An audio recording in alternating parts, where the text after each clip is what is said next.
14 June 2026-এর ডব্লিউবিসিএসের mathematics এবং reasoning সেকশানের যে কোশ্চেনগুলো এসছে সেগুলো আমি সমাধান করার চেষ্টা করছি।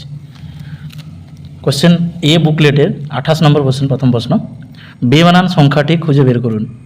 24, 36, 72 এবং 168, এদের মধ্যে বেমানান কোনটা? আমরা দেখব 24কে উৎপাদক বিশ্লেষণ যদি করি তাহলে দাঁড়াবে 2 দিয়ে করলে 2 12, 2 6, 2 3। 36কে করলে দাঁড়াবে 2 18, 2 9, 3 3। 72কে করলে 2 36, 2 18, 2 9, 3 3 9। আর 168 করলে দাঁড়াবে উৎপাদক বিশ্লেষণ করলে দাঁড়াবে 2 8 16, 2 4 8, 2 42, 2 84, 2 করলে 21, 3 করলে 3 7 21। তাহলে আমরা দেখতে পাচ্ছি এখানে উৎপাদকগুলো যদি দেখি, মৌলিক উৎপাদকগুলো যদি দেখি, মৌলিক উৎপাদক 24-এর ক্ষেত্রে 2 3, 36-এর ক্ষেত্রে 2 এবং 3, 72-এর ক্ষেত্রে 2 এবং 3, কিন্তু 168-এর ক্ষেত্রে 2 3 এবং 7, অর্থাৎ এটাই বেমানান, 168 বেমানান। যদি অ্যাপেলসকে BORJHP হিসেবে লেখা হয় তবে ব্যানানাকে কীভাবে লেখা হবে? এখানে আমরা দেখব APPLES, একে লেখা হয়েছে BORJHP। এখানে দেখতে পাচ্ছি এ থেকে বিতে অর্থাৎ 1 যোগ করলে পাবো, মানে পরেরটা। ও থেকে পি 1 যোগ করলে, আবার একইভাবে পি থেকে আর 2 যোগ করলে, কারণ পি কিউ তারপরে আর অর্থাৎ 2 যোগ করলে, জের পরে JKL অর্থাৎ 2 যোগ করছি, ই এর পরে FGH অর্থাৎ 3 যোগ করছি, আর পি এর পরে QRS অর্থাৎ 3 যোগ করলে এস পাচ্ছি। একইভাবে যদি আমরা করি BANANA তাহলে দাঁড়াবে বি এর পরে আমরা 1 যোগ করব, দিলে পাবো সি।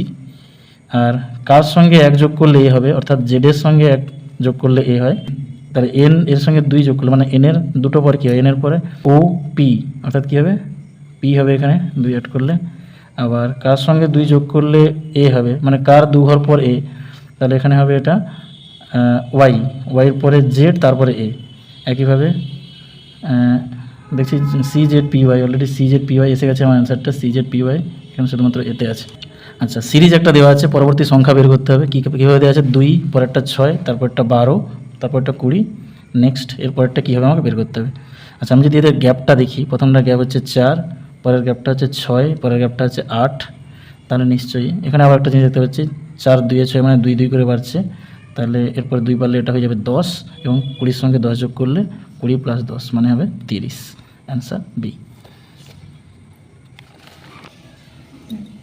কোশ্চেন নম্বর 43 যদি দেখি, যদি পুনম একই দামে 2টি ছাগল বিক্রি করার সময় একটি ছাগল 10% লাভ করেন এবং অন্যটিতে তার 10% ক্ষতি হয়, তবে কোন অপশানটা সঠিক হবে? আচ্ছা, একই দামে বিক্রি করেছে বলেছে, তাহলে প্রথমটায় 10% লাভ করছে, অর্থাৎ 10% মানে হচ্ছে 10% উঠালে নিচে 100, অর্থাৎ কাটাকাটি করলে 1 10 লাভ করেছে, মানে 10 টাকা জিনিসকে সে 11 টাকা বিক্রি করেছে। 10 টাকার উপর 1 টাকা লাভ করেছে, অর্থাৎ 11 টাকা বিক্রি করেছে। অন্যটিতে তার 10% ক্ষতি, তাহলে একইভাবে এটাও 1 10, অর্থাৎ 10 টাকার জিনিস 1 টাকা ক্ষতিতে, অর্থাৎ 9 টাকায় বিক্রি করেছে। এটা হচ্ছে ক্রয় মূল্য, এগুলো হচ্ছে বিক্রয় মূল্য। কিন্তু একটা অঙ্কে বলে দেওয়া আছে একই দামে বিক্রি করে, অর্থাৎ বিক্রয় মূল্য একই করতে হবে আমাকে, অর্থাৎ প্রথমটাকে, মানে এখানে 11 আছে, এখানে 9 আছে, সুতরাং এটাকে 9 দিয়ে গুণ করবো, এটাকে 11 দিয়ে গুণ করবো, তাহলে জিনিসটা হয়ে যাবে 90, এটা হয়ে যাবে 99, ক্রয়টা হবে 90, এটা হয়ে যাবে 99, আর এখানে হয়ে যাবে এটা 110, এটা হয়ে যাবে 99। তাহলে দুটো বিক্রয় মূল্য সমান হলো। আচ্ছা, ক্রয় মূল্য যোগ করলে দাঁড়াচ্ছে 90-র সঙ্গে 110 মানে 200, আর বিক্রয় মূল্যকে যোগ করলে দাঁড়াচ্ছে 198।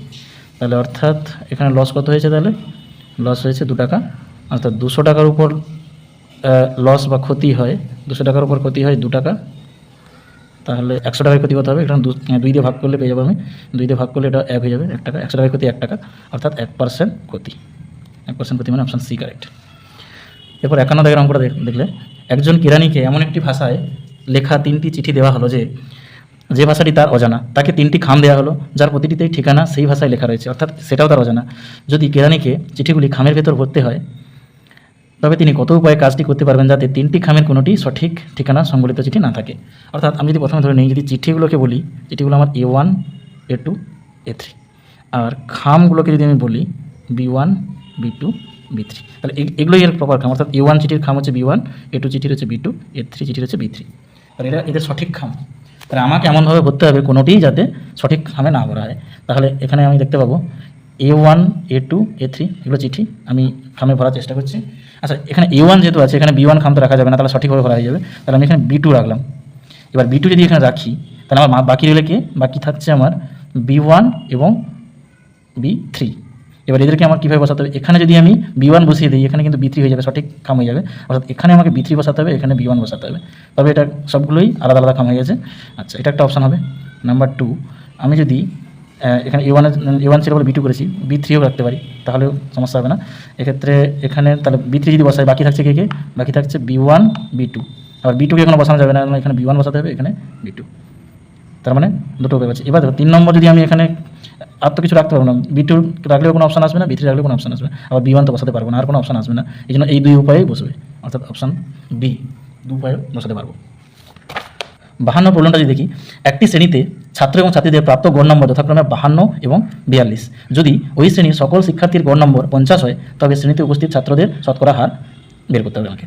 তাহলে একটা জিনিস দেখছি আমি, ছাত্র মানে বয়েজ হচ্ছে 52 গড়, আর ছাত্রী মানে গার্লস যদি ধরি তাহলে 42। আচ্ছা, সকল শিক্ষার্থীর গড় নম্বর 50 বলেছে, তাহলে আমি অ্যালিগেশন করবো এখানে 50 হচ্ছে আমার গড়। 50 যদি গড় হয় তাহলে এর গ্যাপটা অর্থাৎ 50 থেকে 52, 50 থেকে 52 মানে কত 2, এটা ছাত্রীদের ঘরে বসবে। আর 42 থেকে 50 অর্থাৎ কতটা গ্যাপ 8, এটা ছাত্রদের ঘরে বসবে। তাহলে এদের অনুপাতটা কত হবে 8:1, এটা বয় অর্থাৎ বয় ইস টু গার্ল দাঁড়াচ্ছে 8:2। এটা সবার করলে দাঁড়াবে 4:1, 2 দিয়ে কাটলে। তাহলে মোট টোটাল 5 জনের মধ্যে 4 জন বালক থাকে, অর্থাৎ পার্সেন্টেজ বের করতে গেলে ইন্টু 100%, অর্থাৎ কাটাকুটি করলে 20/100, অর্থাৎ 80% হচ্ছে সঠিক অ্যান্সার, অপশান সি। আচ্ছা, 59টা যদি করানো হয় তাহলে 59টার ক্ষেত্রে কী হচ্ছে, একটি বস্তু অর্ধেক দূরত্ব 20 মিটার পার সেকেন্ড বেগে দ্রুতিতে এবং অপর অর্ধেক দূরত্ব সমান দূরত্ব 30 মিটার পার সেকেন্ড দ্রুতিতে অতিক্রম করে। সমগ্র যাত্রায় বস্তুটির গড় দ্রুতি কত হবে? তাহলে আমি প্রথমটা যদি V1 ধরি, দ্বিতীয়টা যদি V2 ধরি, তাহলে দাঁড়াচ্ছে এটা সমান দূরত্ব গেছে, তাহলে গড় দ্রুতির ফর্মুলা হচ্ছে 2V1 V2 by V1 plus V2। তাহলে হয়ে যাবে 2 × 20 × 30 বাই 20 প্লাস 30, অর্থাৎ দাঁড়াচ্ছে 2 গুণিতক 20 গুণিতক 30 বাই এখানে 50, শূন্যের সঙ্গে শূন্য কাটলাম, 5 4 20, মানে থাকছে 4 2 8 3 24, অর্থাৎ 24 metre per second. Question number 68, একজন ব্যক্তি 500 মিটার উত্তর পূর্ব দিকে হাঁটেন, তারপর 1 কিমি দক্ষিণ দিকে হাঁটেন এবং ডান দিকে ঘুরে আরও 1 কিমি পথ অতিক্রম করেন। তারপর তিনি 500 মিটার দক্ষিণ পশ্চিম দিকে হাঁটেন এবং সবশেষে 1 কিমি উত্তর দিকে হাঁটেন। শুরু সাপেক্ষে তিনি সর্বশেষ কোথায় অবস্থান করবেন? তাহলে ডিরেকশনটাকে আমরা একটু দেখে নেব। উপরের দিক সবসময় নর্থ উত্তর, নিচের দিকটা হচ্ছে সাউথ দক্ষিণ, ডান দিকে ইস্ট এবং ওয়েস্ট আছে বাম দিকে পূর্ব এবং পশ্চিম। ওকে, প্রথমে কী বলেছে, একজন ব্যক্তি 500 মিটার উত্তর পূর্ব মানে এই ডিরেকশন, মানে এইভাবে হেঁটেছে কত 500। তারপর 1 কিমি দক্ষিণ দিকে হাঁটলো, দক্ষিণ দিক মানে নিচের দিকে আসবে, 1 কিমি এসছে 1 এখানে দেখেন। তারপর এবং ডান দিকে ঘুরে আরও 1 কিমি পথ অতিক্রম করেন, তাহলে ডান দিকে ঘুরে 1 কিমি, মানে এরকম ডান দিকে ঘুরলো দিয়ে 1 কিমি এলো। তারপর 500 মিটার দক্ষিণ পশ্চিম দিকে হাঁটেন, দক্ষিণ পশ্চিম মানে এইবার আসবে, মানে এইভাবে আরও 500 মিটার আসবে। তাহলে এটাকে আমি ডট করে নিলে তাহলে এখানে একটা সামান্তরিক তৈরি হয়ে যাবে, তাহলে এটা দক্ষিণ দিকে 500 মিটার আবার এসছে। তারপর কী করেছে, সবশেষে 1 কিমি উত্তর দিকে হাঁটেন, আবার উত্তর দিকে মানে উপরের দিকে, তাহলে 1 কিমি যাবে সবশেষে, সেই আবার সমানভাবে এখানে 1 কিমি যাবে। ওকে, তাহলে এখান থেকে শুরু করেছে, এখানে শেষ করেছে, এটা ইনিশিয়াল, এটা ফাইনাল অবস্থান। শুরুর সাপেক্ষে তিনি সবশেষে কোথায় অবস্থান করবেন? তাহলে শুরু এখান থেকে দেখতে গেলে কোন দিকে আছে, পশ্চিম দিকে আছে, শুরুর সাপেক্ষে পশ্চিম দিকে আছে এবং কত 1 কিমি, কারণ এটা 1 মানে এটাও 1 হবে, তাহলে শুরুর সাপেক্ষে পশ্চিম দিকে 1 কিমি, অর্থাৎ অপশান ডি 1 কিমি পশ্চিম সঠিক উত্তর। আচ্ছা, 88 নম্বর প্রশ্ন, একটি ঘেরা জায়গায় কাক এবং গরু উভয় রয়েছে, কে আছে, কাক আছে গরু আছে। যদি সেখানে মোট 30টি মাথা এবং 100টি পা থাকে তবে গরু এবং কাকের অনুপাত কত? আচ্ছা, 30টি মাথা অর্থাৎ মোট 30টা প্রাণী আছে, তো যদি আমি পায়ের সংখ্যা বিচার করি তাহলে কাকের কটা পা? 2টো, গরুর কটা পা? 4টি। আচ্ছা, এবার যদি সবগুলোই কাক হয় তাহলে 30টা কাকের মোট পা হবে 60টা,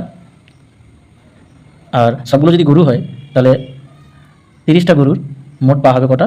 30 × 4 মানে 120টা, কিন্তু পা দিয়েছে কটা? 100টা। তাহলে অ্যালিগেশন করবো, মাঝখানে বসবে 100, 60 থেকে 100, অর্থাৎ 100 এবং 60-এর মধ্যে গ্যাপ কত? 40, এখানে বসাবো, এবং 100 এবং 120-এর মধ্যে গ্যাপ কত? 20। তাহলে এদের অনুপাতটা দাঁড়াবে কত? তাহলে কাক এবং গরুর অনুপাত দাঁড়াবে 20:40, তার মানে 1:2, 20 ভাগ করলে 1:2। কিন্তু জিজ্ঞেস করেছে দেখুন গরু ও কাকের অনুপাত, প্রথমে গরু বলতে হবে, তাহলে গরু অনুপাত কাক যদি বের করি উল্টে যাবে রেশিওটা, অর্থাৎ 2:1 হবে অ্যান্সার, অপশান সি।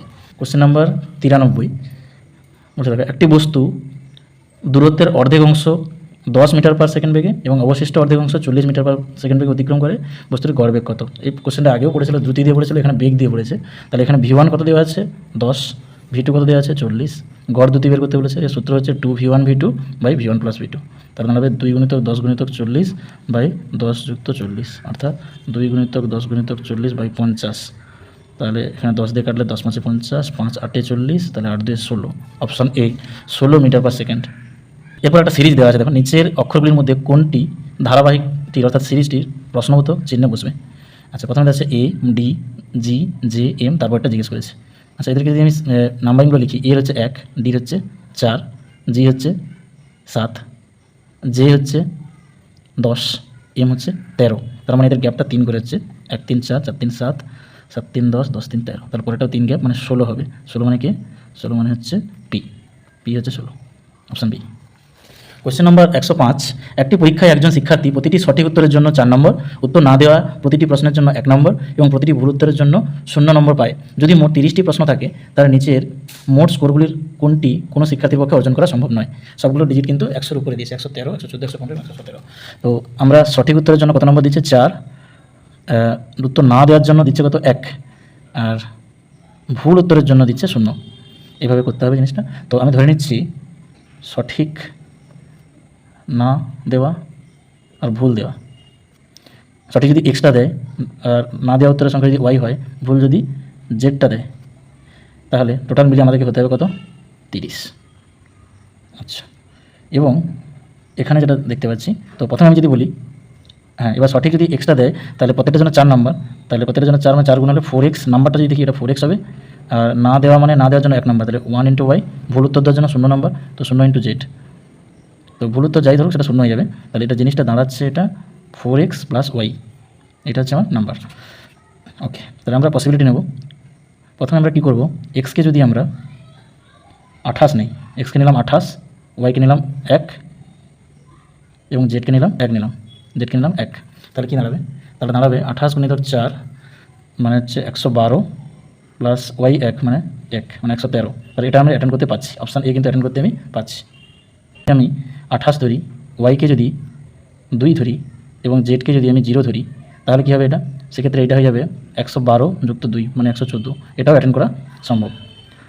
এক্সকে যদি আমি 29 ধরি, ওয়াইকে যদি 1 ধরি আর জেডকে যদি 0 ধরি, অর্থাৎ 30টা হয়ে যাচ্ছে কোশ্চেন, সেক্ষেত্রে এটা দাঁড়াবে 29 × 4 + 1, তার মানে এটা হবে 116 + 1 117, এটাও অ্যাটেন্ড করা সম্ভব। কিন্তু 115 এইভাবে পসিবিলিটি নিয়ে 115 আনা সম্ভব নয়, এই জন্য 115 হচ্ছে উত্তর। 107, কোশ্চেন নম্বর 107, একটি ব্যাংকের সাথে চুক্তি অনুযায়ী একজন ব্যবসায়ীকে সুদমুক্ত কিছু সমান কিস্তিতে একটি ঋণ পরিশোধ করতে হতো। 18টি কিস্তি পরিশোধ করার পর তিনি দেখলেন যে তার ঋণের 60% পরিশোধ হয়ে গেছে। চুক্তিটিতে মোট কতগুলি কিস্তি ছিল? তাহলে উনি কত পার্সেন্ট পরিশোধ করেছেন? 60%। 60% পরিশোধ করা মানে কত? 18টি কিস্তি পরিশোধ করা। তাহলে আমাকে বের করতে হবে মোট কতগুলি, মানে 100% বের করতে হবে। তো আমি যদি 6 দিয়ে ভাগ করে দিই, তাহলে 10% দাঁড়াবে কত? 10% মানে হবে 6 দিয়ে ভাগ করলে 18/6 মানে 3, 10% মানে 3, 100% করতে হবে, 10 দ্বিগুণ করে দাও, তাহলে 10 × 10 মানে 100% মানে হবে 3 × 10 মানে 30। তো সি। একটি আয়তক্ষেত্রের দৈর্ঘ্য 20% হ্রাস করা হলো এবং প্রস্থ 20% বৃদ্ধি করা হলো, তাহলে আয়তক্ষেত্রটির ক্ষেত্রফলের কেমন চেঞ্জ হবে? তো দৈর্ঘ্য 20% মানে আমরা যদি ফ্যাকশন করি 20/100 এটা, তাহলে কাটাকাটি করলে 5 মানে 1/5। তো দৈর্ঘ্য যদি বলি, দৈর্ঘ্যের কথা যদি বলি, তাহলে 5-এ 1 বাড়লো, অর্থাৎ 5 থেকে 6 হলো, 5 থেকে 1 বেড়ে 6 হলো। আচ্ছা, প্রস্থ, এটা দৈর্ঘ্য, প্রস্থ যদি দেখি, প্রস্থ কী হলো? প্রস্থ 20% কমেছে, মানে এটা মানে 1/5, তাহলে 5 থেকে 1 কমলো, 5 থেকে 1 কমে 4 হলো। আর দৈর্ঘ্য গুণিত প্রস্থ করলে আমরা কীভাবে ক্ষেত্রফল পাবো? তাহলে ক্ষেত্রফল কী হবে? দৈর্ঘ্য গুণিত প্রস্থ করো, 5 × 5 25, আর এখানে 6 × 4 24, তাহলে 25 থেকে 24 কমেছে ক্ষেত্রফল, কত কমেছে? 1, 25 থেকে 24 মানে 1 কমেছে, 25-এর উপর ক্ষেত্রফল 1 কমে, তাহলে 100-এর উপর কত কমে? 1 কমে 1/25, আর 100-তে কমে কত? গুণিতক 100 মানে 4, অর্থাৎ 4% কমেছে, হ্রাস, অর্থাৎ option B correct. Question number 115, একটি ক্লাবে অন্তত কতজন সদস্য থাকা উচিত যাতে এটি নিশ্চিত হয় যে অন্তত 2 জন সদস্যের জন্মমাস একই?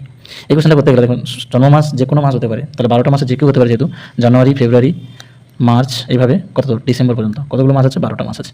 তো 12 জন যদি আমি নিয়ে নিই, 1 জন 2 জন, মানে প্রথম জনের জানুয়ারি, দ্বিতীয় জনের ফেব্রুয়ারি, তৃতীয় জনের মার্চ, এইভাবে যদি 12 জন নিয়ে নিই, তাহলে হয়ে গেল 13 নম্বর যে ব্যক্তিটা আসবে এই 12টা মাসের মধ্যে যে কোনো মাসে জন্মগ্রহণ করবে সে, তার মানে সে যদি মনে করি ফেব্রুয়ারিতে জন্মগ্রহণ করে, তাহলে ফেব্রুয়ারিটাই আমার 2 জন অন্তত হয়ে যাচ্ছে। তাহলে মিনিমাম আমাকে কী করতে হবে? 12 এবং 1, 13 জন মিনিমাম নিতে হবে, তাহলেই জন্মমাস একই হওয়া সম্ভব। 118 প্রশ্ন, 2x - 3y = -12, x/y = 3/4 দেওয়া আছে, x এবং y এর মান বের করতে হবে। x/y যেহেতু 3/4 আছে, আমরা ধরে নেব সিধা x সমান হচ্ছে 3k, y হচ্ছে 4k। এখানে কেটা অবশ্যই নন জিরো। তো সেখানে তাহলে এবার যদি আমরা প্রথম রিলেশনে বসে দিই, তাহলে 2 × 3k মানে 6k মাইনাস 3 × 4k মানে 4 × 12k সমান -12, ক্যালকুলেশন করলে দেওয়া হবে -6k সমান -12, k সমান তাহলে 2। তাহলে এবার এই k এর মান যদি আমরা বসিয়ে দিই, তাহলে x এর মান পাচ্ছি 6 আর y এর মান পাচ্ছি 8, তাহলে অপশান বি কারেক্ট। দুটি গাড়ি এ এবং বি দুটি ভিন্ন স্থান থেকে একে অপরের দিকে যাত্রা শুরু করে। স্থান দুটির মধ্যবর্তী দূরত্ব 160 কিমি। স্থান দুটির মধ্যবর্তী দূরত্ব দেওয়া আছে 160 কিমি। গাড়ি দুটি ঠিক সকাল 8:10 একই সময়ে যাত্রা শুরু করে। যদি গাড়ি দুটির গতিবেগ ঘন্টায় 50 কিমি, একটা গাড়ি এদিকে যাচ্ছে 50 কিমি পার ঘন্টা আর আরেকটা হচ্ছে 30 কিমি, 30 কিমি পার ঘন্টা, দুটোই 8:10 স্টার্ট করেছে হয়, তবে তারা একে অপরের সাথে মিলিত হবে কখন, এটা আমাকে বের করতে হবে। তাহলে কোথাও একটা মিলিত হবে। তো এখানে আমরা একই দিকে যেহেতু আসছে, যোগ করবো বেগটাকে, আপেক্ষিক বেগ যোগ হবে, মানে 50 + 3 30 মানে 80 কিমি পার ঘন্টা হচ্ছে আপেক্ষিক বেগ হবে। মোট দূরত্ব আসতে হবে 160, তাহলে 160/80। মোট সময় তাহলে কত লাগবে? সময় লাগবে 2 ঘন্টা। 2 ঘন্টা টাইম লাগবে। তাহলে 8:10 শুরু করেছে, 2 ঘন্টা পরে তারা মিলিত হবে, অর্থাৎ 10:10 সকাল 10:10 মিলিত হবে। অপশান এ সঠিক। 143 নম্বর প্রশ্নে যে আকৃতিটি অর্থাৎ শেপটি বাকিগুলি থেকে আলাদা সেটি নির্বাচন করতে হবে আমাকে। বর্গক্ষেত্র আছে, বৃত্ত আছে, ত্রিভুজ আছে, আয়তক্ষেত্র আছে। এখানে সব মানে বৃত্ত বাদ দিয়ে বাকি তিনটে কিন্তু বহুভুজের অংশ। বহুভুজের তিনটে যদি নেই বাহু, তাহলে ত্রিভুজ পাবো, 4টা নিলে চতুর্ভুজ পাবো। বর্গক্ষেত্র চতুর্ভুজ, আয়তক্ষেত্র চতুর্ভুজ, তার মানে বৃত্ত হচ্ছে বহুভুজের অংশ নয়, এই জন্য বৃত্ত হবে অ্যান্সার। 149 ঘন্টায় 60 কিলোমিটার বেগে চলমান একটি ট্রেন 2 মিনিটে 1.5 কিলোমিটার দীর্ঘ একটি সুড়ঙ্গ অতিক্রম করলো। ট্রেনটির দৈর্ঘ্য কত? তাহলে দেখছি 2 মিনিট দেওয়া আছে, মানে 2 × 60 অর্থাৎ 120 সেকেন্ড। 1.5 কিমি মিটার যদি বের করি তার কত দাঁড়াবে? 1.5 × 1000 অর্থাৎ 1500 মিটার। এবার ট্রেনটার বেগ কত দেওয়া আছে? 60 কিমি পার ঘন্টা, অর্থাৎ এটা যদি আমরা মিটারে বের করি তাহলে 60-এর সঙ্গে 5-18 গুণ করবো, তাহলে এখানে 6 দিয়ে কাটলে 6×10 = 6×3 অর্থাৎ 50-3 কিমি পার আওয়ার। আচ্ছা, ট্রেনটির দৈর্ঘ্য যদি আমি x ধরি তাহলে মোট তারা কতটা পথ গেছে? সুড়ঙ্গ এবং ট্রেন মিলে অর্থাৎ x + 1500 মিটার মোট গেছে। তার জন্য কত সময় লাগিয়েছে? 120 সেকেন্ড আর বেগটা হচ্ছে 50-3, তাহলে বেগের সঙ্গে যদি সময়কে গুণ করি তাহলে দূরত্ব পাবো, এবং সেটা মানে ট্রেন এবং সুড়ঙ্গের মোট দূরত্ব, অর্থাৎ এখান থেকে আমাদের x এর মান বের করতে হবে। তো এখানে কাটাকুটি করলে 3 × 4 = 40 অর্থাৎ 2000 = x + 1500, তাহলে এটাকে এদিকে নিয়ে চলে x = 500 মিটার হচ্ছে উত্তর। র্যাবিট শব্দটি দেখে নিচের কোন শব্দটি গঠন করা যায় না দেখতে হবে। তাহলে এখানে আর আছে, বি আছে, টি আছে, তাহলে এটা গঠন করা যায়। বিএটি আছে, এটা গঠন করা যাবে। বিএজি, এখানে জি নেই, এটা গঠন করা যাবে না, তো অপশন সি হচ্ছে কারেক্ট। একটি দলগত ছবি তোলার জন্য 630 জন শিশুর একটি দলকে সারিবদ্ধভাবে বসানো হলো। প্রতিটি সারিতে তার ঠিক সামনের সারির তুলনায় 3 জন শিশু কম রয়েছে। নিচের সারির সংখ্যাগুলির মধ্যে কোনটিতে এমন বিন্যাস সম্ভব নয়? 3, 4, 5 এবং 6, এটা আমার বের করতে হবে, মানে কতগুলো সারি সম্ভব নয়। তো এটা কীরকম বসেছে? প্রথম সারিতে যতজন আছে, আমি যদি একজন আছে বলি, তারপরে সারিতে কম জন আছে, কত কম? 3 কম, মানে x - 3, তারপরে সারিতে আরও কম, আরও 3 কম, মানে x - 3 - 3 অর্থাৎ x - 6, এইভাবে আছে। তো প্রথম সারির সংখ্যা যদি 3 সম্ভব কিনা দেখি, সারির সংখ্যা কি 3 সম্ভব? 3 সম্ভব কিনা দেখছি। 3 সম্ভব কিনা দেখার জন্য আমরা তাহলে 3টে সারি হবে, প্রথম সারিতে একজন আছে, পরের সারিতে x - 3 জন আছে, পরের সারিতে x - 6 জন আছে, এটা মিলে আমাকে 630 জন করতে হবে, এটা সম্ভব কিনা দেখছি। তো এটা যদি আমরা করি তাহলে 3x - এটা 6 আর 3 এর 9 = 630, অর্থাৎ 3x সমান হচ্ছে 9 দিয়ে গেলে 639, 3 দিয়ে ভাগ করলে x সমান হবে 3 × 2 = 6, 3 × 3 = 3, 3 × 213। তাহলে প্রথম সারিতে 213, পরেরটা যদি 210 আর পরেরটা যদি আরও 6 কম, মানে 204 বসে, তাহলে টোটাল 630 হয়ে যাচ্ছে, অর্থাৎ 3 সারি সম্ভব। 3 সারি সম্ভব। 4টা সারি কি সম্ভব? 4টা সারি এর জন্য আমরা কী করবো? এটা অলরেডি আমার x - 9 এসেছিলো 3টে নিয়ে, তো 3x - 9 এসেছিলো, তার সঙ্গে আরও একটা কী যাবে? x - 3 হবে, এটা সমান 630 4টা সারির জন্য। তো 4x - 12 = 630, তাহলে দেখতে পাচ্ছি 4x সমান এটা হচ্ছে 642 ওদিকে গেলে, তো x সমান হচ্ছে তার জন্য x, এটা পরেরটা x - 9 হবে, তাহলে এটা x - 9 হবে, তাহলে এটা 4x - 18 হবে, তাহলে এদিকে গেলে এটা হবে 48, তো 648/4 কাটাকাটি করলে দাঁড়াবে 4 × 4 = 4, 6 = 24, 4 × 2 = 162, 162 প্রথম যদি বসে এভাবে কমতে থাকলে এটাও সম্ভব। তাহলে আমরা পরেরটায় যাব, অপশান সি। 5টা সারি দিয়ে নিয়ে দেখবো, 5টা সারি হতে গেলে আরেকটা সারি যদি হয়ে যায়, আরও 3 কমে, মানে x - 3 থেকে 9 থেকে আরও 3 কমে 12, তাহলে এগুলো করলে মোট কত দাঁড়াচ্ছে? 1, 2, 3, 4, 5, 5টা, 5x - 6, 3, 9, 9, 18, 18, 12, 30, এটা সমান তাহলে 630। এখানে পাচ্ছি কিনা দেখি, 5x সমান এখানে পাচ্ছি 690, তাহলে x সমান হবে 690/5, তার মানে 5 একে 5, 5 3 15, 5 40, 138 জন বসলে, তাহলে 5ও সম্ভব সারি। তাহলে 6টা সারি সম্ভব কিনা আমরা একটু চেক করবো। তাহলে আরও একটা সারি হবে সেক্ষেত্রে, এটা x - আরও 3 কমবে, মানে x - সেটা 15 হবে। তাহলে 6টা সারির ক্ষেত্রে আমি দেখছি, তো 1, 2, 3, 4, 5, 6 অর্থাৎ 6x মাইনাস এখানে 30 পর্যন্ত ছিল, 30-এর পর আরও 15 কমবে, মানে -45 সমান হচ্ছে 630, এটা হয় কিনা দেখবো। তো 6x সমান এটা ওদিকে চলে গেলে 675, 675 x সমান হচ্ছে 675/6, এটা কাটাকুটি কখনো যাবে না, সুতরাং এটা সম্ভব নয়। তো অপশান ডি 6 হচ্ছে সঠিক উত্তর। শেষ প্রশ্ন 130, একটি গাড়ি যখন একটি সরল পথে চলতে থাকে তখন জিপিএস মানচিত্রের ঠিক ডান দিকের কোণায় উত্তর দিকে নির্দেশিত থাকে। গাড়িটি বাম দিকে 90 ডিগ্রি বাঁক নেওয়ার পর কোন দিকে অগ্রসর হবে? এটা বের করতে বলেছে। তাহলে আমরা উপরের দিকটা নর্থ, নিচে সাউথ, এটা ইস্ট, এটা ওয়েস্ট। আচ্ছা, জিপিএস যেটা দেখাচ্ছে সেটা হচ্ছে উত্তর দিক নির্দেশ করছে জিপিএস। তারপরে আমরা বেঁকেছি 90 ডিগ্রি, কোন দিকে? বাম দিকে 90 ডিগ্রি। বাম দিকে 90 ডিগ্রি বেঁকে নিলে কোন দিকে আসবে? তাহলে ওয়েস্ট মানে পশ্চিম। পশ্চিম হবে সঠিক উত্তর, অর্থাৎ অপশান এ।